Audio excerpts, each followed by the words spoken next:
Hey dear students, welcome back to our channel once again. बच्चों, जैसे कि आप जानते हैं हम कर रहे हैं TY BCom सेम 5 का कॉमर्स यानी कि मार्केटिंग सब्जेक्ट, जिसमें हमने प्रीवियस लेक्चर में बच्चों कराया है इंटीग्रेटेड मार्केटिंग कम्युनिकेशन क्या होता है, उसके फीचर्स हमने समझे हैं, उसके एलिमेंट्स को ध्यान से देखा है। आज हम उसी टॉपिक से रिलेटेड एक एक्सटेंडेड टॉपिक पढ़ रहे हैं जिसका नाम है importance of integrated marketing system, यानी कि इंटीग्रेटेड मार्केटिंग कम्युनिकेशन। क्यों है ये IMC ज़रूरी, इसे हम डिटेल में समझेंगे आज के इस लेक्चर में। तो जब हम बात करते हैं ये सारे टूल्स को मिलाने की, advertising, direct mail, social media, telemarketing, sales promotion, company एक क्लियर कट मैसेज दे रही है जो हर एक एलिमेंट सेम मैसेज आगे क्या करेगा, फॉरवर्ड करेगा। अब ये क्यों ज़रूरी है, IMC क्यों ज़रूरी है? क्योंकि इसका एक बहुत बड़ा इम्पैक्ट होता है। ट्रेडिशनल मार्केटिंग कम्युनिकेशन या फर्म या एजेंसीज जब प्लान करती थी तो वो अलग अलग कैंपेन्स प्लान करती थी। एडवर्टाइजिंग के लिए एक कैंपेन होगा, पब्लिक रिलेशन के लिए अलग होगा, सेल्स प्रमोशन के लिए अलग होगा, पब्लिसिटी के लिए अलग होगा, पर्सनल सेलिंग के लिए अलग होगा। क्या कर रही है? अलग अलग कैंपेन्स बना रही है। अलग अलग कैंपेन्स का खर्चा भी उतना, दिमाग भी उतना लगाओ, और फिर एक टाइम के बाद ये जॉब भी बड़ा मोनोटोनस लगने लगता था। IMC जब आया तो उसने सोचा कि सब के सब सेम कम्युनिकेशन टूल्स का इस्तेमाल करेंगे ताकि एक ही मैसेज हम ऑडियंस तक पहुंचा रहे हैं, जिससे कि हमारे कम्युनिकेशन को और अच्छे से इम्प्रूव कर रहे हैं। अब IMC कैंपेन में फर्म एडवर्टाइजिंग का इस्तेमाल करती है ताकि वो प्रोडक्ट की अवेयरनेस जो है वो लोगों तक पहुंचा सके, प्रोडक्ट के बारे में लोगों को अवेयर करा सके और उसी के साथ साथ लीड्स को जनरेट करे। जब वो कम्युनिकेट करती है यही इन्फॉर्मेशन अपने टारगेट ऑडियंस के साथ में पब्लिसिटी या प्रेस के थ्रू या कोई आर्टिकल्स के थ्रू, फर्म यही मैसेज को रीइंफोर्स कर रही है एडवर्टाइजिंग में भी। अब ये one can use direct mail और email to follow up inquiries. तो अगर आपको इंक्वायरीज आती है, उन इंक्वायरीज के ऊपर फॉलोअप लेना है, आप डायरेक्ट मेल का इस्तेमाल कर सकते हैं, आप ईमेल कर सकते हैं, आप कॉलिंग कर सकते हैं अपने कस्टमर्स को और उनसे जानकारी ले सकते हैं, जिसके लिए आप कुछ कैंपेन्स रन कर सकते हैं। Now that is all about your greater impact, क्योंकि बहुत बड़ा इम्पैक्ट होता है किसके ऊपर, आपके ऑब्जेक्टिव्स को अचीव करने के लिए। नेक्स्ट आता है कंसिस्टेंसी इन कम्युनिकेशन। जैसे हमने फीचर्स में पढ़ा था ना, IMC वन टाइम एक्टिविटी नहीं है, it is a continuous activity. तो कंसिस्टेंट रहना पड़ता है आपको अपने कम्युनिकेशन में। थ्रू आउट सारे चैनल्स आप एक ही मैसेज कन्वे करते हो अपनी टारगेट ऑडियंस तक। IMC में जहाँ पर आप अलग अलग टूल्स का इस्तेमाल कर रहे हो, लेकिन आपका मैसेज जो है वो सेम है। It features the same creative treatment bye repeating the headlines, images, taglines, slogans in each communication. Firms ensure that prospects and customers receive consistent messages each time they see or hear any or many of the elements of the IME campaign. तो जब हम कोई message पहुंचा रहे हैं किसी भी element का इस्तेमाल करके, तो जब भी हमारा लोगो, हमारा हेडलाइन, हमारी टैग लाइन्स जो कुछ भी आती है, हर एक एलिमेंट से एक कॉमन मैसेज जाना चाहिए। यही कॉमन मैसेज से हमारी ऑडियंस हमको पहचानेगी या फिर हमें याद रखेगी।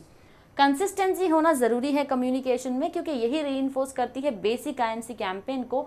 एवरी टाइम जितनी बार हम उस ऐड को सुनते हैं, देखते हैं, कहीं से सुन लिया हमने, तो उस ऐड को हम इमीडिएटली रिकॉग्नाइज कर पाते हैं कि ये कौन सा ब्रांड है। तो ये हमारे दिमाग में एक फिट कर लेने के लिए IMC का कैंपेन बनाया जाता है, या हम कह सकते हैं उस हिसाब से डिज़ाइन किया जाता है। Brand awareness at lower cost. IMC के कैंपेन जो होते हैं वो कॉस्ट सेविंग होते हैं, क्योंकि हम अलग अलग कैंपेन्स नहीं कर रहे ना, सबको मिला रहे हैं एक ही मैसेज को पहुंचाने के लिए। नाउ जब हम सेम इमेजेस का इस्तेमाल करते हैं, सेम कॉपी का इस्तेमाल करते हैं अलग अलग मीडिया के ज़रिए, हम यहाँ पर copy writing, designing, illustration, photography cost, इन सब का खर्चा जो है वो बचाते हैं। If a firm works with external agency, IMC will help to reduce agency fees by working with a single agency that offers integrated communication services rather than separate specialist agencies. हम ये खर्चा कैसे बचा रहे हैं बच्चों? हम ये खर्चा बचाते हैं, हमने पता टाइप्स ऑफ एजेंसीज पढ़ा था, जिसमें से कुछ एजेंसी क्रिएटिव होती है, कुछ होती है मॉड्यूलर, कुछ होता है फुल सर्विस एजेंसी। हम फुल सर्विस एजेंसी को हायर करते हैं कि हमारे सारे काम तुम ही करके दो, तुमसे एक काम करवाओ, तुमसे एक करवाओ, तुमसे एक करवाओ। इतना टाइम नहीं है, इतने पैसे नहीं है, मुझे पैसा बचाना है अपना, तो मैं क्या करूँगी, एक एजेंसी को पकड़ लूँगी, उन्हें कहूँगी मेरा सारा काम करके दो, कम कॉस्ट में करके दो, या आपस में समझ लेंगे, आगे के सारे प्रोजेक्ट्स मैं तुम्ही को दूंगी। तो मेरा जितना भी एलिमेंट है उन सबको मैंने एक ही सर्विस एजेंसी को दे दिया, अब वही मेरा सारा काम करके देगी, तो मेरा अलग अलग खर्चा जो है वो बच रहा है। That is how I am doing my brand awareness at low cost. Then we have brand awareness, जहाँ पर हम IMC का इस्तेमाल इसीलिए करते हैं ताकि लोगों तक अपना मैसेज जो है वो पहुँचा सके हमारे टारगेट ऑडियंस तक. सेम थीम हम कंटिन्यू करते हैं अपने सारे एलिमेंट्स में. If a firm would be in a better position to create top of mind awareness in the minds of the audience. जब हम बात करते हैं अवेयरनेस क्रिएशन की, बच्चों इस वर्ड को याद रखना, टॉप ऑफ माइंड अवेयरनेस. हर बार आपका ऐड जो है, आपका ब्रांड जो है लोगों के दिमाग में बस जाना चाहिए.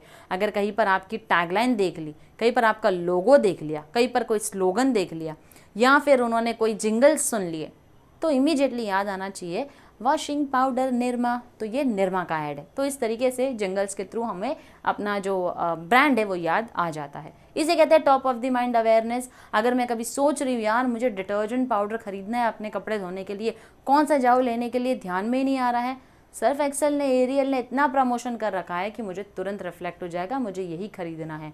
वही अगर मैं सोचूं कि नहीं यार मुझे तो बड़ा सस्ता सा चाहिए खरीदने के लिए, मेरे पास इतने पैसे नहीं है, सैलरी टाइम पर आती नहीं है, कपड़े धोने हैं अफोर्डेबल और कपड़े ही धोने हैं, कौन से उसे चमका कर मुझे फैशन शो में उतरना है, तो मैं सोचूंगी कोई सस्ता सा बजट में मिल जाए यार, तो मैं सोच लूँगी घड़ी या व्हील डिटर्जेंट पाउडर. तो ये भी हम जिस तरीके से जिस चीज़ को जैसे सोच रहे हैं उस हिसाब से उसकी रैंकिंग जो हमारे माइंड में आती है उस ब्रांड की, उस प्रोडक्ट की, उसे हम कहते हैं top of mind awareness. Next है preference of audience. Now IMC helps a firm to provide audience with information in the format they prefer. तो IMC जो है वो ऑडियंसेस को इन्फॉर्मेशन प्रोवाइड करती है जिस फॉर्म में वो प्रेफर करते हैं. Consumers and business partners can specify if they want to receive product via email, direct mail. Consumers या बिजनेस पार्टनर्स कई बार बोलते हैं भाई हमें इन्फॉर्मेशन डायरेक्ट मेल के थ्रू चाहिए. अब अगर मैं टारगेट ऑडियंस को जानती हूँ, वो थोड़ी मुझे बोलेंगे कि तुम अपने डिटर्जेंट का ऐड टेलीविजन पे दिया करो. ये तो मेरी खुद की अंडरस्टैंडिंग है कि डिटर्जेंट जो है हाउस वाइफ ज़्यादा यूज़ करती है, तो मुझे उसका ऐड टेलीविजन पर ही देना पड़ेगा और मुझे उनके डेली सोप्स के बीच में अपना डेली डिटर्जेंट घुसाना पड़ेगा ताकि वो मेरे ऐड को देख सकें. Integration ensures they receive the same information in all the communication. चाहे आप टेलीविजन में ऐड दे दो, हाउसवाइफ ने रेडियो ऑन कर दिया, रेडियो पे भी वही डिटर्जेंट पाउडर का ऐड आ रहा है, तो समझ में आ जाता है कि आखिर ये हमसे कपड़े धुलवा के रहेंगे अपने डिटर्जेंट ब्रांड से. Firm can also meet the needs of customers who search the internet for product information. अब फर्म जो है कस्टमर्स की नीड को ढूंढ सकती है, आइडेंटिफाई कर सकती है और आइडेंटिफाई करने के बाद उनकी नीड को मीट कर सकती है. कैसे? वेबसाइट डिज़ाइन करके, कंटेंट डालकर, दूसरे कम्युनिकेशन चैनल्स के ज़रिए. जैसे सोशल मीडिया का ज़माना है, कौन न्यूज़ नहीं करता है. जेन जी से लेके मिलेनियल से लेके साइलेंट जनरेशन तक जो है वो सोशल मीडिया को इस्तेमाल कर रही है. तो ये सारी जनरेशन जब इस्तेमाल कर ही रही है सोशल मीडिया का, तो क्यों ना हम भी इस्तेमाल करें और अपने सारे प्रमोशन जो है इसी के ज़रिए करें. फिर आता है हमारा relationship with the customers. IMC जो है वो मेक श्योर करता है कि कम्युनिकेशन 2 वे होना चाहिए अपने कस्टमर्स के साथ में, जो कि हर बिजनेस के लिए ज़रूरी है. 2 वे कम्युनिकेशन का मतलब हमने तो ऐड दिखा दिया, अब कस्टमर का फीडबैक हमारे लिए ज़रूरी है. तो एक तरफा कम्युनिकेशन, सिर्फ हमने ऐड दिखाया, ये एक तरफा प्यार हुआ. 2 तरफा प्यार, जब कस्टमर ने भी हमसे प्यार किया, हमें फीडबैक दिया, हमें रिस्पॉन्स दिया, हमारे लिए ब्रांड लॉयल हो गया, हमारे प्रोडक्ट के लिए लॉयल हो गया, तो ये होता है 2 तरफा प्यार. तो 2 तरफा कम्युनिकेशन होना ज़रूरी है. In earlier days marketers relied only on advertising and simple promotion to make the brand popular among the customer. पहले के वक्त में सिर्फ एडवर्टाइजिंग का छोटा मोटा प्रमोशन करते थे ताकि अपने ब्रांड को स्पेसिफिक ऑडियंस को बताने के लिए उनके बीच में पॉपुलर हो सके.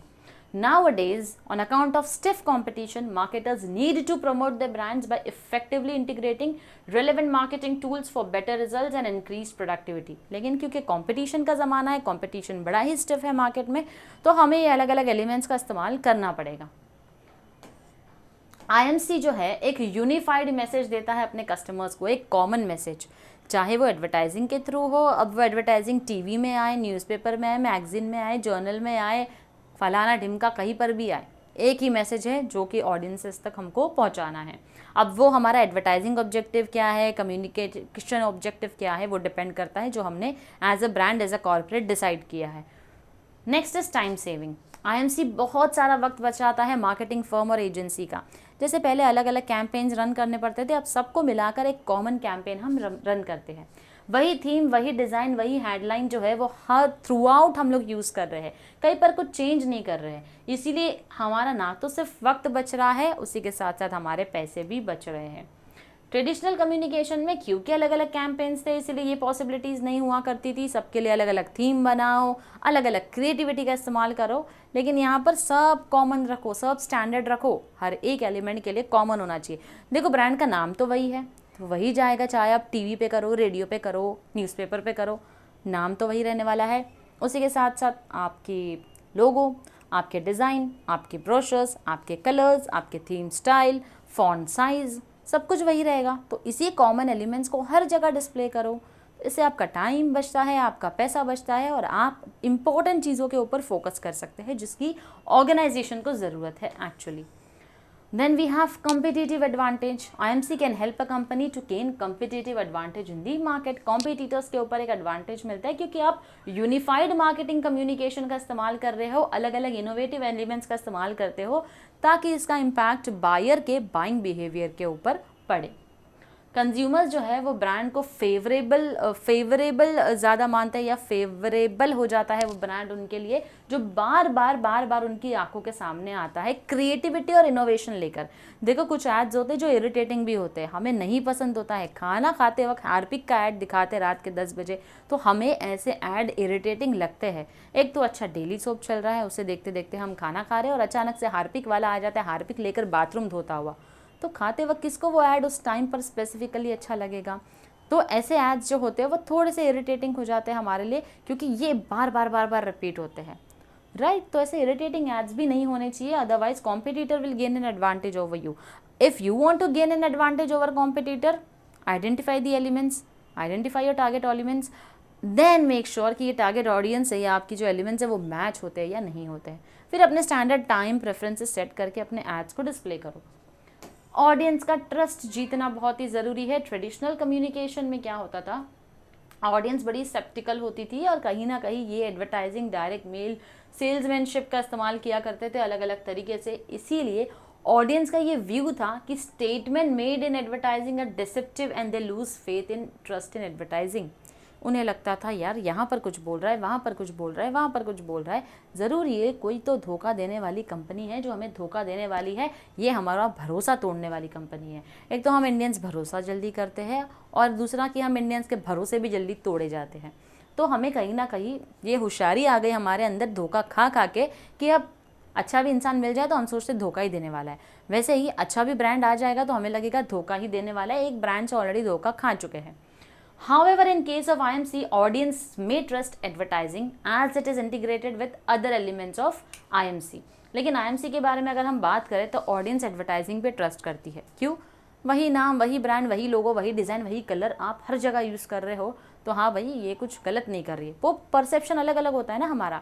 अच्छा, जो इंसान बात कुछ और बोलता है, एक्शन कुछ और दिखाता है, कहता है कि आपके बिना नहीं रह सकता, लेकिन सुबह से शाम तक आपके बिना रह रहा है, तो आप ऐसे इंसान पे भरोसा करोगे? नहीं। तो सेम चीज़ ब्रांड के लिए होती है, जो हमारा परसेप्शन होता है। ब्रांड अलग अलग जगह अलग अलग बात करने लग जाए तो आप ऐसे ब्रांड को धोखेबाज समझोगे, राइट। तो एग्जाम्पल है बस आपको समझाने का कि कैसे हमारी मेंटालिटी जो है, कैसे हमारा परसेप्शन जो है वो फॉर्म होता है। Next is other benefits. A firm using IMC can gain several other benefits. IMC का इस्तेमाल करने वाली जो ऑर्गेनाइजेशन या फर्म होती है, कई सारे बेनिफिट्स मिलते हैं, जैसे कि ब्रांड इमेज डेवलप होती है, पॉजिटिव एटीट्यूड बनता है, आपकी कॉर्पोरेट इमेज बनाने में आपकी मदद करती है, आपके प्रोडक्ट की डिमांड्स को बढ़ाती है, इन्फॉर्मेशन ऑडियंसेस तक पहुंचाती है, और it helps to persuade the audience to buy the product. Audiences को कन्विंस करने में भी IMC आपकी मदद करता है। तो ये कुछ बेनिफिट्स है जो IMC ऑफर करता है अपनी ऑडियंस के लिए। आई होप ये टॉपिक जो है IMC का बच्चों वो क्लियर होगा। अब हम बढ़ते हैं अपने नेक्स्ट टॉपिक की तरफ, जो कि सेल्स मैनेजमेंट कॉन्सेप्ट है। सेल्स मैनेजमेंट क्या होता है? बेसिकली एक ऐसा प्रोसेस है जहाँ पर we are developing a sales force यानी कि जो सेल्स एग्जीक्यूटिव्स होते हैं ना, उनकी बात कर रहे हैं। Developing the sales force, coordinating sales operation and implementing sales techniques to achieve sales goal. एक तो सेल्स फोर्स को आप बना रहे हो मतलब इकट्ठा कर रहे हो, जमा कर रहे हो, एक अच्छी तगड़ी सी हमको सेल्स फोर्स चाहिए जहाँ पर हमारे सेल्स पर्सन होंगे। अब इसी के साथ साथ कोऑर्डिनेट करेंगे सेल्स के ऑपरेशंस, काम कैसे करेंगे, किस तरीके से, जो टेक्निक है उसको बनाएंगे, उस टेक्निक को इम्प्लीमेंट करेंगे, क्योंकि हमें सेल्स का कोई गोल है, कोई टारगेट है जो अचीव करना है। जैसे हमें कॉल आता है XYZ कंपनी में सेल्स एग्जीक्यूटिव की ओपनिंग है, काम करोगे। पहला सवाल हमारा क्या होता है, मैडम क्या ये टारगेट बेस्ड जॉब है? टारगेट बेस्ड है, क्यों है? क्योंकि सेल्स के लिए कोई गोल रखा होता है, उसे अचीव करना होता है, तो आपको टारगेट रखना पड़ता है। Then sales management is a business discipline which is focused on the practical application of sales technique and management of a sales operation. तो ये बिजनेस डिसिप्लिन का ऐसा एक हिस्सा है जो बहुत ज़रूरी है, क्योंकि इसका एप्लीकेशन होता है सेल्स टेक्निक का, और सेल्स ऑपरेशन को मैनेज करना भी बहुत ज़रूरी है। Now sales management is different from marketing management. हमारे पास मार्केटिंग मैनेजमेंट है और सेल्स मैनेजमेंट है, लेकिन दोनों ही अलग कॉन्सेप्ट है। कई लोगों को मार्केटिंग का मतलब सेल्स लगता है, हालांकि ये बिल्कुल सच नहीं है। तो क्या है ये सेल्स मैनेजमेंट का कॉन्सेप्ट और ये क्यों अलग है हमारे मार्केटिंग के कॉन्सेप्ट से? Sales management deals with management of a company's sales operation. Sales management किस चीज़ से डील करता है? सेल्स ऑपरेशंस को मैनेज करने का काम। Now it is responsible for achieving the sales target, selection and training of sales staff, obtaining orders, stock checking, preparing sales report, sales performance, maintain relationship with retailers and wholesalers। Basically इसका सारा काम sales related होता है। Sales के operations देखो कितने हैं, sales का टारगेट अचीव करना है, सेल्स के एम्प्लॉयज़ को हायर करो, उनको ट्रेन करो, स्टॉक मेंटेन करो, कितना सेल हुआ है उसका हिसाब किताब करो, सिर्फ सेल्स पे फोकस कर रहा है, इसीलिए ये सेल्स मैनेजमेंट है। Marketing management is concerned more with marketing of goods and services. It focuses on the practical application of marketing techniques and management of a firm's marketing resources and activities. तो marketing management जो है basically एक practical approach है जो marketing of goods and services में ज़्यादा deal करता है, इनके sales में नहीं। How do we market those goods and services to people? उस पर इनका ज़्यादा फोकस होता है। तो ये डिफरेंस है आपके सेल्स मैनेजमेंट का आपके मार्केटिंग मैनेजमेंट के अपोज में। Now components of sales management, क्या चीज़ें हैं जिसको मिलाकर हम बोलते हैं सेल्स मैनेजमेंट? एलिमेंट्स क्या है, पार्ट्स क्या है? जैसे पार्ट ऑफ द बॉडी सब मिलाए तो जाकर एक इंसान बनता है, फिर उस इंसान का हम कुछ नाम रखते हैं। तो सिमिलरली यहाँ सेल्स मैनेजमेंट के कई सारे पार्ट्स है, कंपोनेंट्स है, जिनको मिलाकर बनाकर बनता है आपका सेल्स मैनेजमेंट। सबसे पहला आता है आपका सेल्स प्लानिंग, जहाँ पर आप प्लानिंग करते हैं सेल्स के गोल्स क्या सेट करना है, उस गोल्स के लिए स्ट्रैटेजीज क्या होगी, कितनी टारगेट यूनिट ऑफ सेल्स हमको सेट करना है। जैसे कि पर डे कम से कम 100 यूनिट तो बिकनी चाहिए, 200 यूनिट तो बिकनी चाहिए, ऐसा कुछ टारगेट हमने अपने माइंड में रखा है। डिमांड मैनेजमेंट, डिमांड है उस प्रोडक्ट की उतनी, quotas, demand and supply forecasting, these all are components of your sales. Now sales planning involves framing a sales plan to achieve sales target. Sales planning जहाँ पर आप सेल्स को plan करते हैं कि हम एक टारगेट को अचीव कर पाए। Now this a sales plan indicates various sales activities and resources required to undertake such activity। अब इसके लिए कई सारे सेल्स की एक्टिविटीज़ हैं जिसको हमें ध्यान में रखना होता है, और उसी के साथ साथ हमें क्या चाहिए, रिसोर्सेज चाहिए उन एक्टिविटीज़ को कवर करने के लिए। सेकेंड आता है मेरा रिक्रूटमेंट एंड सिलेक्शन। अब मैनेज करने के लिए सेल्स को हमें चाहिए पर्सोनल का मतलब होता है ह्यूमन रिसोर्स कौन? ये sales executive, sales manager, sales lead, team lead, जिसको भी हम हायर करते हैं अपने सेल्स के काम के लिए। तो उसके लिए हमें चाहिए human resource. Recruitment involves identifying man power requirements and then advertising the job to attract competent people. पहले तो देखो मेरे जॉब की रिक्वायरमेंट क्या है, मुझे सेल्स वाला बंदा चाहिए, कैसा चाहिए, 10वीं 12वीं चलेगा, ग्रेजुएट किया हुआ चलेगा, MBA चलेगा, किस में किया हुआ रहना चाहिए, मार्केटिंग वाला रहे तो ज़्यादा अच्छा है। स्पेसिफिकली अगर कोई बंदा, समझ लो मेरी बैंक है मेरा, तो बैंकिंग इंडस्ट्री से अगर मैं हूँ तो मुझे जो चाहिए वो बैंक वाला ही कोई चाहिए कि मुझे बैंक के अकाउंट्स बिकवाने हैं, savings account, current account, CASA sales जिसको बोलते हैं। तो मैं ऐसे किसी पर्टिकुलर इंसान को ढूंढ रही हूँ जिसका बैंकिंग में ज़्यादा नॉलेज या एक्सपीरियंस रहा होगा। तो इस तरीके से मैं ह्यूमन रिसोर्स जिसको रिक्रूट करना चाहती हूँ उस तरीके के स्टाफ को देखूंगी, उसी के बेसिस पर अपना जॉब जो है वो डिज़ाइन करूँगी। Now selection follows recruitment, recruitment हुआ जहाँ पर आप लोगों को ढूंढ रहे हो, सिलेक्शन है जहाँ पर रिक्रूटमेंट खत्म होता है, लोगों के इंटरव्यूज चालू हो जाते हैं।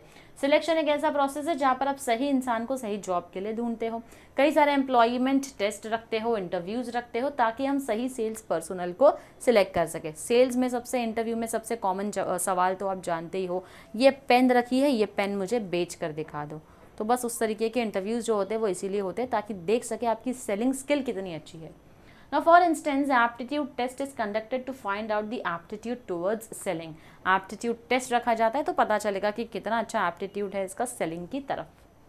फिर आता है हमारा training the sales staff. Sales staff को रिक्रूटमेंट सिलेक्शन के थ्रू हायर तो कर लिया, अब उसे ट्रेनिंग भी देने की ज़रूरत है। ट्रेनिंग की ज़रूरत है ताकि उसका नॉलेज बढ़े, उसका एक पॉजिटिव एटीट्यूड सेल्स की तरफ डेवलप हो सके, अपने स्किल्स को इम्प्रूव कर सके और उसी के साथ साथ अपने सोशल बिहेवियर को भी बढ़ा सके।